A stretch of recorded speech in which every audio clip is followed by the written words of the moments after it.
हो सेवक सटी नृप कृपण कुनारी, कपटी मित्र शूल समचारी। राम सिया राम जय जय राम। राम सिया राम जय जय राम। दोस्तों मित्रों, कल मैंने ये चौपाई अपने इंस्टाग्राम पे डाली थी, तो कुछ के फ़ोन आए कि ये क्या चौपाई है, इसका क्या सारांश है, क्या मतलब है, समझ में नहीं आया। और होता भी ऐसा ही है। दोस्तों, हम जो रामायण का जाप करते हैं, पाठ करते हैं, और विशेष जो अखंड रामायण का पाठ करते हैं, उससे केवल धर्म लाभ होता है, सत्संग लाभ नहीं मिलता। क्योंकि जो पढ़ रहे हैं उनको यही नहीं पता कि हमने कौन सा अध्याय शुरू किया है, कौन सा प्रसंग चल रहा है।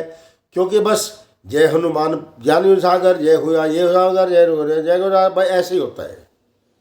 ना ही तो शब्दों का पता चलता शब्द क्या है, और ना ही प्रसंग का पता चलता। और मैं समझता हूं हमारे रामायण में जितने भी चौपाइयाँ हैं, जितने भी छंद हैं, जितने भी सोटे हैं, जितने भी दोहे हैं, सब के सब मूल मंत्र हैं।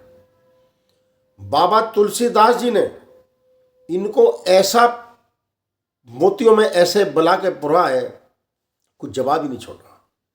तो मैं इस चौपाई का आपको समझाता हूँ अर्थ। वैसे तो सब ज्ञानी है, समझ गए होंगे, पर कुछ लोग नहीं समझ पाए। सेवक सठ नृप कृपण कुनारी, कपटी मित्र शूल समचारी।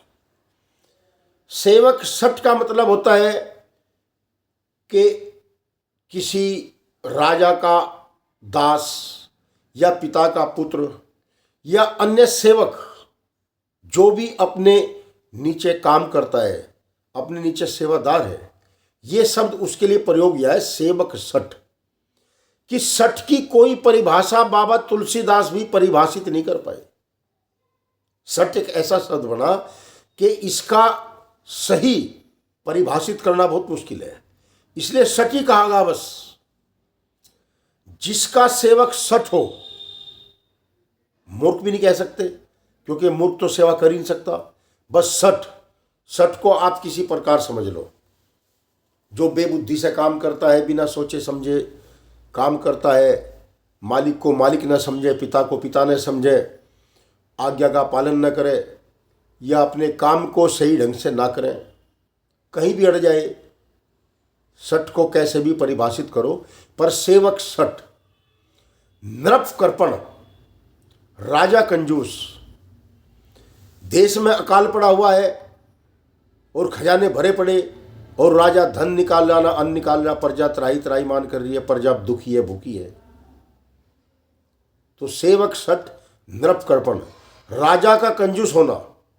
यहाँ पर केवल राजा ही नहीं, घर का अगर स्वामी है, घर का मुखिया भी है, परिवार परेशान है और पैसा पास में है, पैसा नहीं निकाल रहा, खर्च नहीं कर रहा।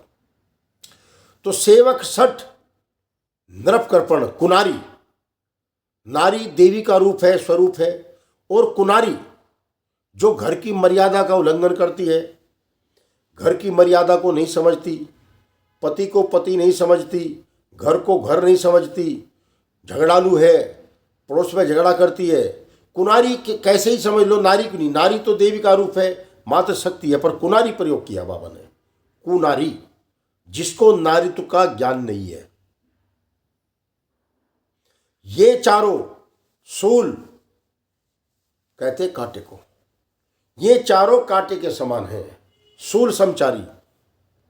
तो कहने का तात्पर्य यह है कि हमारी रामायण में एक से एक दोहा और एक से एक चौपाई है, मैंने बताया आपको। तो हर चीज का अलग अलग महत्व बढ़ जाता है, और मैं कहता हूं कि हर चौपाई के मंत्र ही है। आपको शिक्षा लेने की जरूरत है। बस बड़ा प्रेम है मुझे रामायण से, मैं पढ़ता हूँ और कई बार शब्दों पे जो है ध्यान देता हूँ। शब्दों पे ध्यान का ही कारण है कि मैं आपको बता रहा हूँ। जय श्री राम।